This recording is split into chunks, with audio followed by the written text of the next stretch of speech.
Happy Lord's Day, everyone! Welcome po sa ating online worship celebration.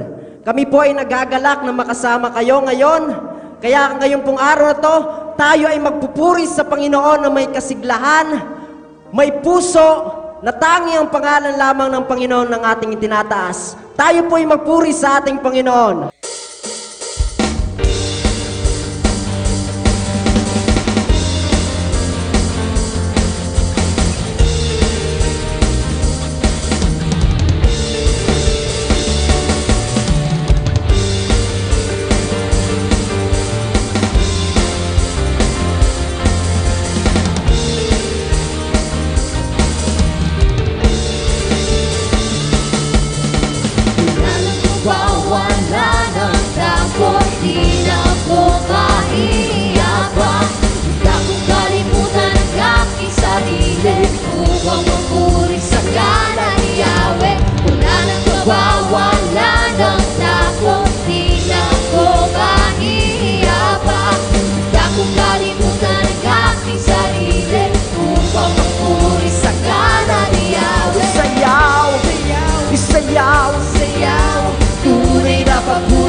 Papuri isayaw.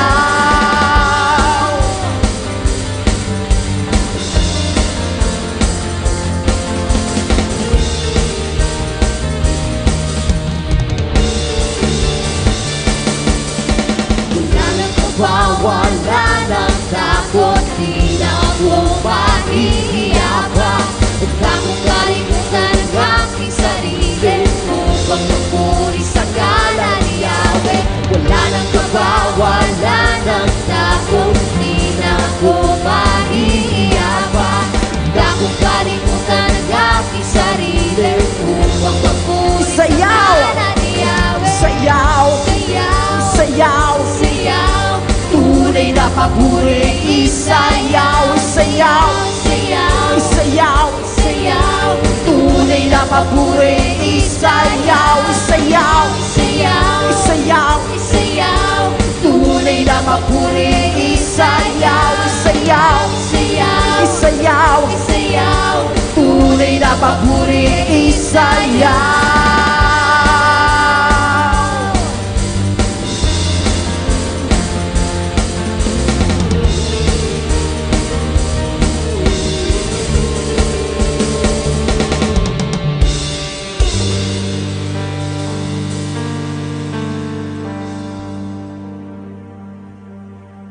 Patuloy po nating purihin ang ating Panginoon.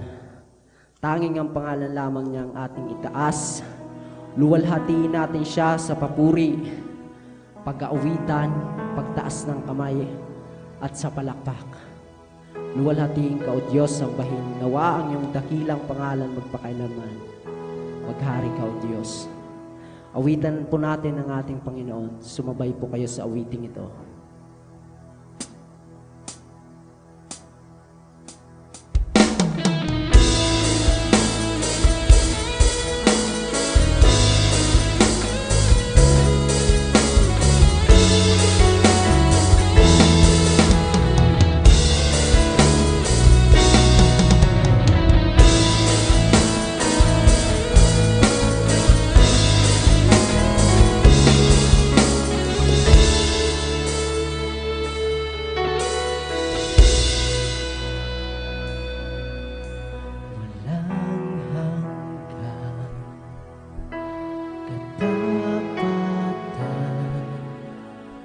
Sa buhay ko'y lagi mong laan.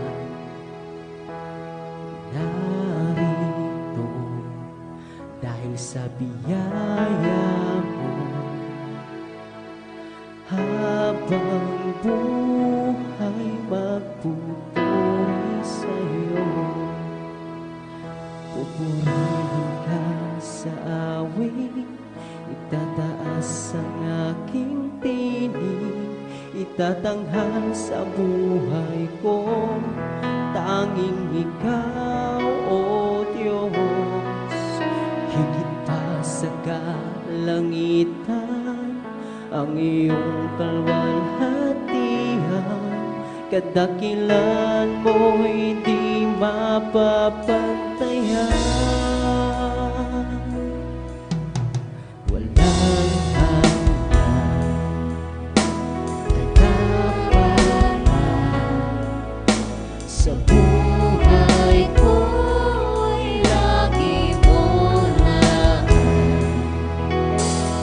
narito dahil sa biyaya mo.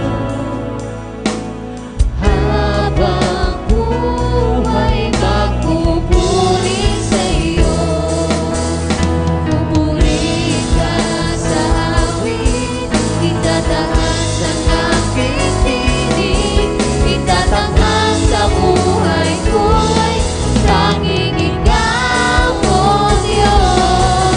Higit pa sa kalangitan, ang iyong kalwalhatian, kadakilan mo'y di mapapantayan. Pupuri ka sa awit, itataas ang aking tinig, itatanghal sa buhay ko'y tanging ikaw, O Diyos. Higit pa sa kalangitan, ang iyong kalwalhatian, kadakilan mo hindi mapapantayan. Sa'yo kapurihan, kalwalhatian, ngayon at magpakailanman. Jesus, sa'yo ang karangalan, kapangyarihan, ngayon at magpakailanman. Jesus, sa'yo ang kapurihan, kalwalhatian, ngayon at magpakailanman. Jesus, sa'yo ang karangalan, kapangyarihan, ngayon at magpakailanman. Pupuri ka sa awit, itataas ang aking tinig, itatanghal sa buhay ko, tanging ikaw, O Diyos. Higit pa sa kalangitan, ang iyong kalwalhatian, kadakilan mo'y di mapapantayan. Pupuri ka, pupuri ka sa awit, itataas ang aking tinig, itatanghal sa buhay ko'y tanging ikaw, O Diyos. Higit pa sa kalangitan, ang iyong kalwalhatian, kadakilan mo'y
are welcome to send your tithes and offering and your seed to the man of God.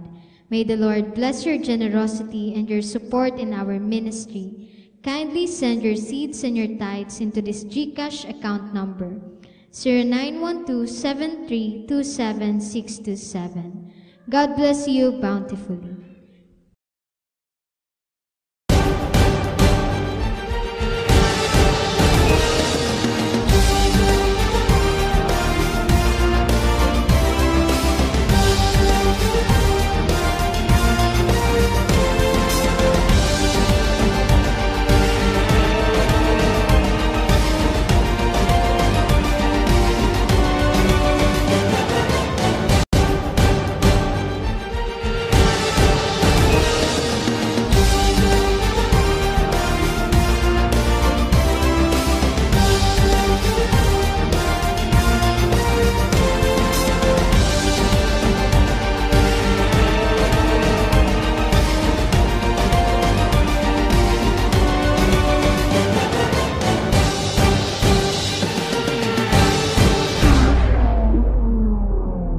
Happy Lord's Day to everyone. Welcome po sa ating online and worship celebration. Sana po kayo po ipatuloy na napagpapala ng gawain ng ating Panginoon at patuloy po kayong lumalago sa mga salita ng Panginoong Diyos na ating pinagsasalu-saluhan sa tuwing tayo po ay may gawain.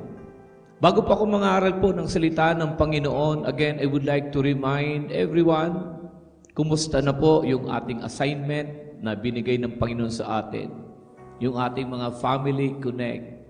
Alagaan natin. The first people group na pinagkatiwala ng Diyos na dapat nating abutin ay ang ating sariling pamilya. Let us win and disciple our family. Bago natin abutin yung iba, pamilya muna. Mahalaga pong aking nais ibahagi sa araw na ito. My topic is entitled, Help Someone to Know Christ. Help someone to know Christ. I would like to read the Bible in Romans 10, verse 13 to 15. Ang sabi po doon, for it is written, everyone who calls on the name of the Lord will be saved. But how can they call on Him to save them unless they believe in Him? And how can they believe if they have never heard about Him? Sabi sa Tagalog, sapagkat sinasabi sa kasulatan, maliligtas ang sinumang tumatawag sa Panginoon. Ngunit paano nila tatawagan ang hindi nila pinananampalatayanan? At paano naman sila makapananampalataya kung wala silang naririnig tungkol sa Kanya? Naranasan mo na ba yung meron kang gustong puntahan pero hindi mo alam kung paano pumunta? Tapos bigla, may tumulong sa iyo, binigyan ka ng direksyon, sinamahan ka, o sinundo ka pa. Ang sarap sa pakiramdam, di ba? Alam niyo po ba na maraming tao ngayon ang gustong makilala ang Diyos, pero hindi nila alam paano magsimula. Hindi nila alam paano ang gagawin. At ang tanong, handa ka bang tumulong? What about you, kapatid? May naalala ka bang tao na tumulong sa iyo na makilala mo ang Panginoon? Baka siya yung nag-invite sa iyo sa youth camp o nag-chat sa iyo na sumama ka at may pupuntahan kayo. O baka siya yung kasama mong nagpipray sa iyo noong lowest point ng buhay mo. O simpleng kaibigan na nagtanong, okay ka lang ba talaga? Ang totoo, walang nakakakilala kay Kristo na mag-isa. Laging may ginagamit ang Panginoon, isang kaibigan, kapamilya, leader o stranger para idikit tayo sa Kanya. Kaya ngayong araw, ito ang mensahe niya sa atin. Tulungan mo rin ang iba na makilala ako. Yan ang nais ipabatid sa atin ng Panginoon. Help someone to know me. Let us help someone to know the Lord. This is not a suggestion. This is a mission. Let me give you some important point, some important reasons kung bakit kailangan nating gawin ito. Una, knowing Christ is the greatest need of every person. Bakit natin kailangang tulungan ang iba na makilala si Kristo? Dahil walang mas mahalaga kaysa relasyon sa Panginoon. Walang mas mahalaga kaysa sa relasyon kay Jesus. Wala nang mas higit pang relasyon kaysa pakikipagrelasyon sa Diyos. Jesus Christ is the greatest need of every person.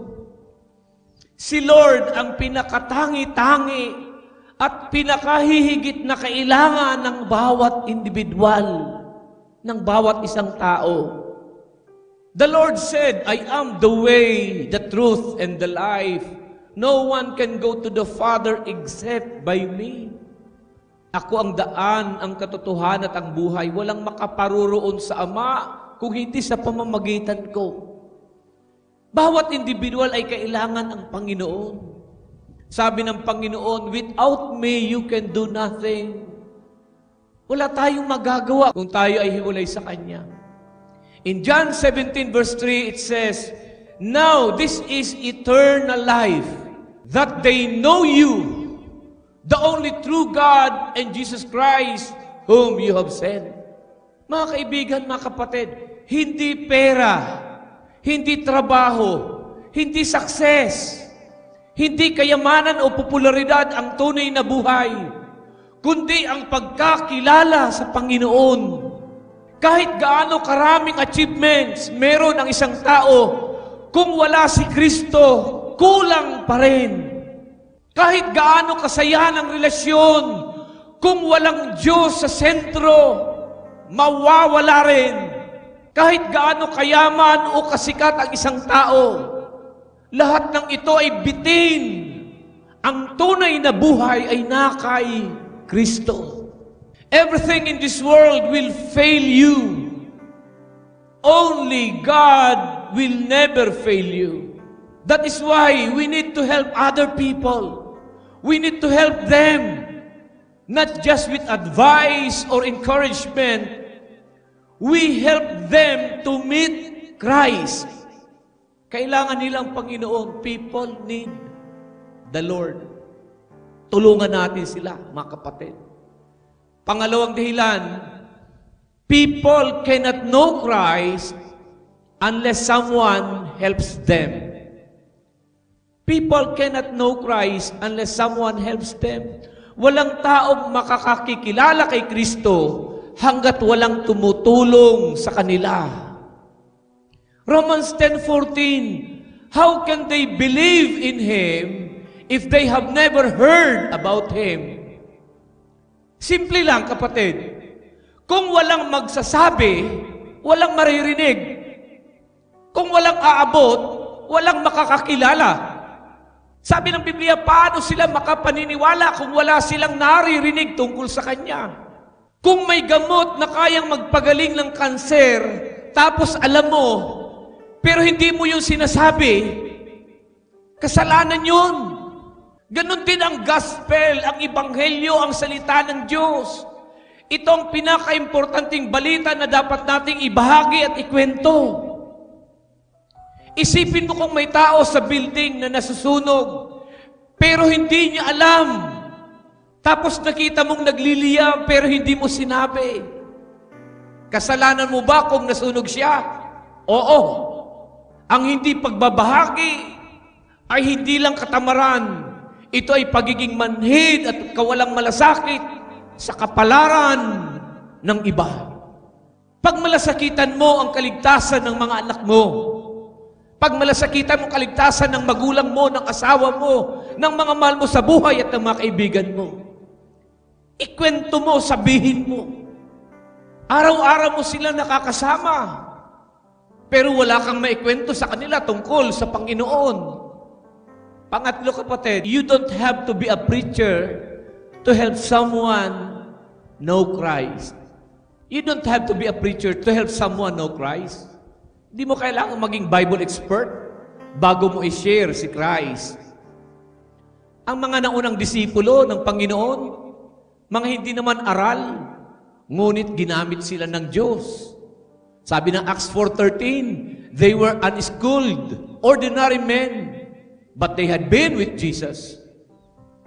Hindi mo kailangan ng title o degree para mag-lead ng soul to Jesus. Ang kailangan mo lang ay pusong puno ng malasakit para sa kaibigan mo, pamilya mo, magulang mo, mga anak mo, na sila ay mailapit mo kay Kristo. Kung ikaw ay may kwento ng pagbabago, may testimony ka na. At yung kwento mo may kapangyarihan dahil si Kristo ang bida. Halimbawa, ang testimony mo na dati wala kang direksyon, pero ngayon kasama mo ng Panginoon, may kapayapaan ka na. That's powerful. Hindi mo kailangang sagutin lahat ng tanong. Ang tanong lang ni Lord, will you share what you know? Pwede mo bang ikwento ako sa kanila?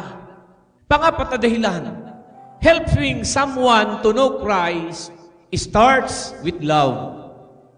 Ang pagtulong at pag-abot ng iyong kapwa para kay Kristo ay nagsisimula lagi sa pagmamahal, sa pag-ibig. Loving people opens the door to evangelism.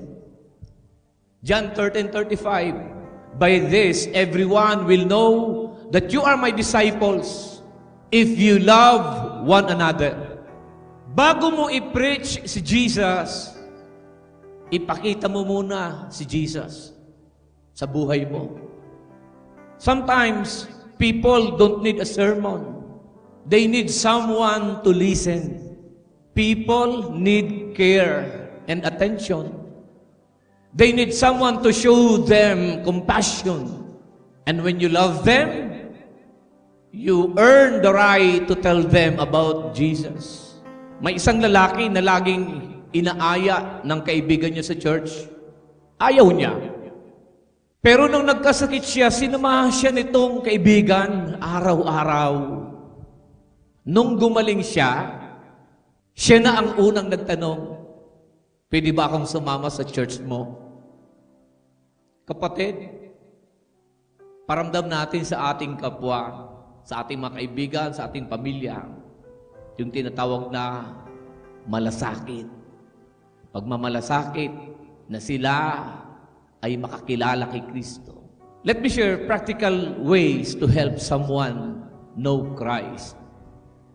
Nandito yung mga practical na bagay kung paano natin tutulungan ang ating kapwa makilala ang Panginoon. Here is how we make this real. Una, pray intentionally. Magsimula ka sa panalangin. Lord, sino ang gusto mong abutin ko? Tanungin mo ang Panginoon, Lord, sino ang gusto mong abutin ko? Sasabihin sa iyo ng Panginoon kung sino. Ilista mo ang pangalan nila. Ilista mo.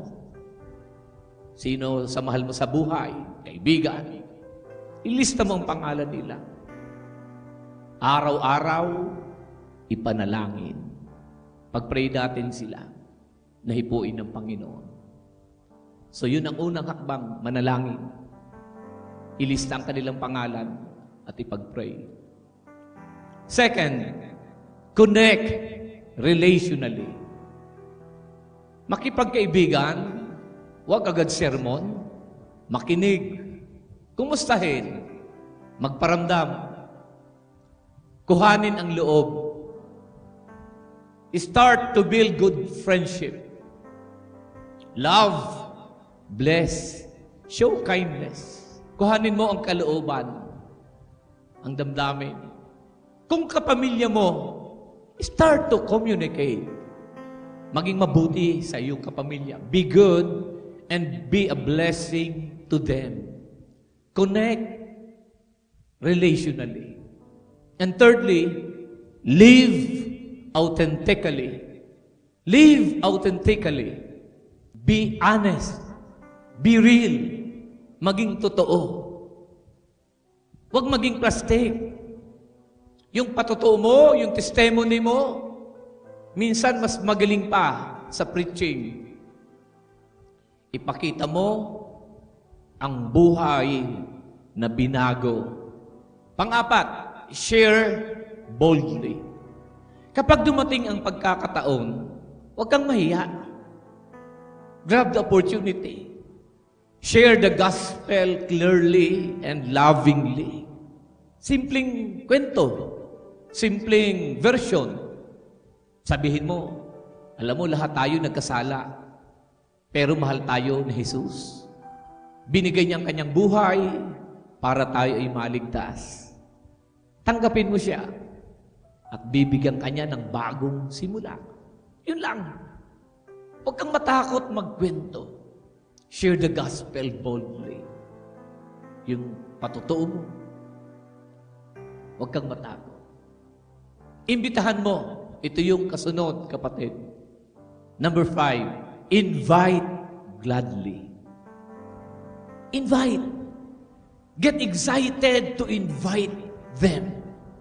Huwag kang mahiyang mag-invite sa kanila. Alam mo, mabuti yung intention mo at maganda yung kahinatnan ng buhay nila kung sila ay tatanggap sa alok na imbitasyon mo. Tell them, sama ka sa akin sa celebration namin. Kahit minsan lang. Gamitin ang salitang kahit minsan lang. Dahil bihira sa isang kaibigan ang tumatanggi sa salitang kahit isang beses lang. At madalas, ang isang beses na yon, ang minsan na yon ay nagtutuloy-tuloy. Ang panganim, follow up faithfully. Do not just invite them once. Walk with them. Journey with them spiritually. Disciple them. Yung in-invite mo, alagaan mo. Kasi ang goal natin ay hindi lang madala sa church, kundi mapalapit kay Kristo. Yan ang ating goal. Journey with them and disciple them. As I close, kapatid, alam mo, ikaw ang sagot sa panalangin ng iba. Opo, di ka po nagkamali ng narinig mo. Ikaw ang sagot ng panalangin ng iyong pamilya, ng panalangin ng iyong mga kaibigan. Ikaw ang sagot ng panalangin ng iyong kapwa, ng iba. Baka di mo alam, may mga tao na araw-araw na nanalangin at ang sabi nila sa panalangin, Lord, kung ikaw nga ay totoo, padalhan mo ako ng tulong. Lord, tulungan mo ako makakilala sa iyo. Ikaw ang sagot. You are someone's answered prayer. You are the light they have been waiting for. Ikaw yung ilaw, ikaw yung liwanag na inaantay nila, kapatid. Each one of us is a bridge. Maging tulay tayo sa kanila at sa Diyos. Do not let fear stop you. Huwag matakot. Do not let busyness distract you. Do not let excuses delay you. Sabi nga sa Proverbs 11:30, he who wins soul is wise. Ang mga nag-aakay ng kaluluwa ay mga matatalino, mga pantas. Mga kaibigan, mga kapatid, may hamon ang Panginoon sa ating lahat. Ngayong buwang ito ng Hunyo, gawin mo ito. Isang pangalan, isang panalangin, isang hakbang.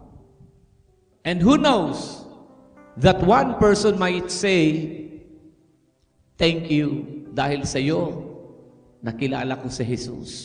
Mga kapatid, mahalin natin sila. Imbitahan natin sila, dalhin natin sila sa paan ng ating Panginoon. Manalangin po tayo. Lord Jesus, salamat po sa lahat ng taong ginamit mo para makilala ka namin. Ngayon, kami naman po ang gusto mong gamitin. Bigyan mo kami ng burden, compassion, at boldness. Ipakita mo sa amin kung sino ang dapat naming tulungan. At gamitin mo ang aming simpleng buhay para sa isang dakilang layunin. In Jesus' name, Amen. Purihin ang Panginoon. Palapakan natin ang ating Panginoon Diyos ng malakas. Tanda natin kapatid, gawin natin ngayong linggo, ngayong buwan, isang pangalan, isang panalangin, isang hakbang. Gawin natin lahat. Abutin natin ang ating kapwa. Help someone to know Jesus. The Lord bless you. The Lord bless you. Magsitayo, itaas ang mga kamay at ako'y magdideklara. Ang pangalan ng Panginoon ay sumaating lahat.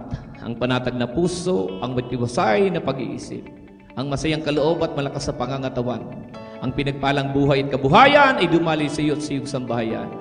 Pakaingatan ka ng Diyos sa isang buglingong darating at ang kapayapaan niya maghari sa atin. Tanggapin natin lahat ito sa pangalan ng Ama, ng Anak, at ng Espiritu Santo. Ang lahat ay magsabi ng Amen. Happy Lord's Day! Happy Lord's Day!